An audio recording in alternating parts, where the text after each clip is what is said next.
If you think the global economy operates like some perfectly tuned machine, well, you might want to brace yourself. Today, we're looking at massive financial anomalies, from accidental keystrokes to systemic institutional blind spots that reveal a terrifyingly fragile illusion of control in global finance. Here's our roadmap for today. We'll start with fragile financial systems, then look at a literal trillion-dollar typo, deliberate fraud in Europe, the infamous Pentagon accounting black hole, and finally wrap up with why transparency actually matters.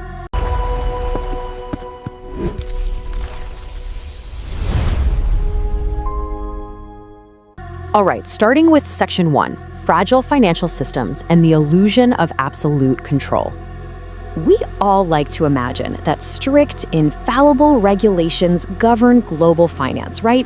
We put immense faith in firewalls and auditors and government oversight. But as our sources reveal, the math just doesn't always add up. Are the guardrails actually as strong as we think they are?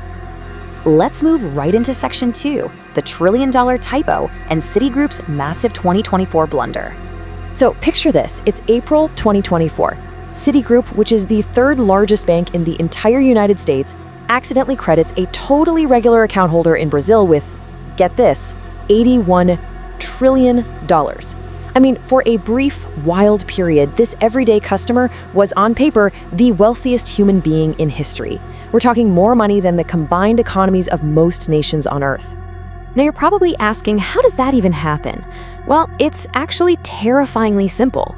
An employee was trying to do an incredibly routine task, just depositing $8, but they left a pre-filled field that had 15 zeros in it, completely untouched. And the system, it just totally bypassed common sense and processed that $8 as 81 trillion. Now, sure, this specific incident was eventually reversed, but here's the crazy part. That error bypassed 2 reviewing employees and just sat there unnoticed for hours until a third person finally caught it. Thankfully, the funds never actually left the internal systems, but the bank still had to go tell the Federal Reserve what happened.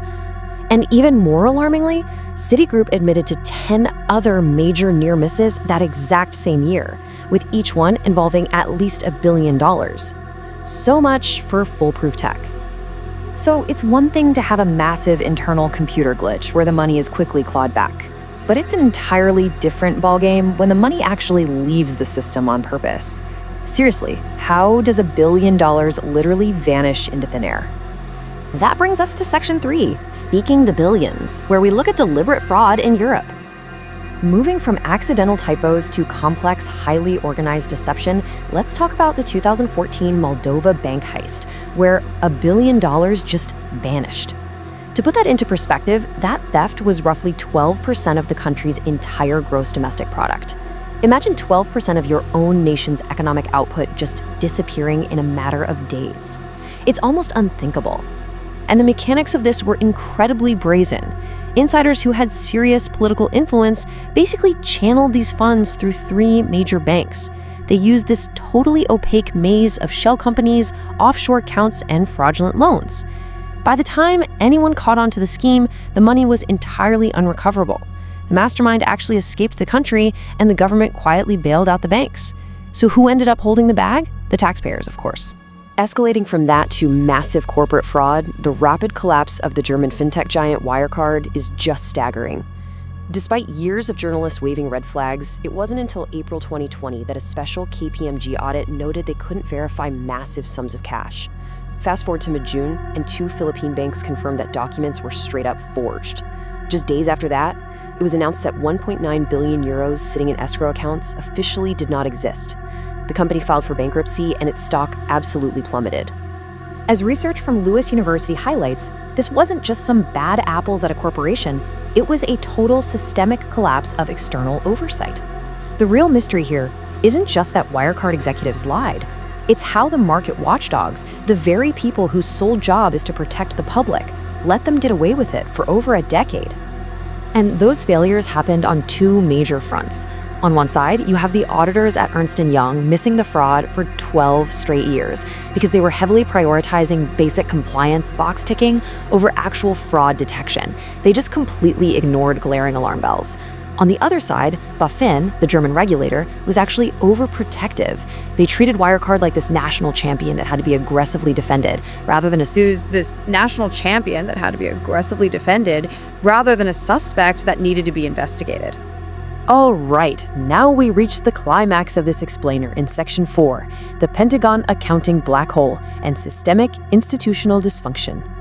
This brings us to some truly incomprehensible blind spots at the very highest levels of national security. On September 10, 2001, Secretary of Defense Donald Rumsfeld made this astonishing public admission: the Pentagon could not properly account for $2.3 trillion in past transactions. Let that sink in. Trillions. And the suspenseful timing of this announcement is absolutely critical, because the very next morning, the horrific September 11th terrorist attacks struck the nation, completely overshadowing this massive financial mystery. Now, that timing has spawned decades of intense public speculation. A deeply tragic element of the attacks was the physical destruction of Pentagon accounting offices and the heartbreaking loss of personnel who were actively auditing those exact funds. This understandably fueled a widespread public myth that the $2.3 trillion was a deliberate heist and the attacks were some sort of cover-up. However, as our source material objectively clarifies, investigators found no credible evidence of a targeted attack on those specific records. The missing money wasn't stolen in a heist. It was actually the result of incredibly outdated, disconnected computer systems that simply couldn't talk to each other to track the transactions. But even without malicious theft, the documented reality is still deeply, deeply troubling. It's been over 2 decades since Rumsfeld's announcement, and the Department of Defense still has not passed a full audit. Not even once. Recent reviews still show serious weaknesses, and estimates suggest that trillions of dollars remain improperly documented to this very day.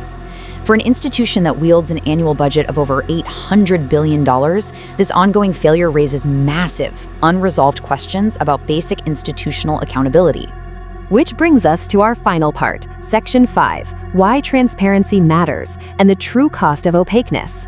When we bring all these threads together, we really have to look at the real-world implications here. From an $81 trillion user interface typo, to billions faked right under the noses of European auditors, to trillions left completely undocumented by the Pentagon year after year. It all leaves us with this one vital question. If the world's most powerful institutions can't track their trillions, how secure is the global economy, really? It's an ongoing battle for transparency, and it's a question we all need to keep asking.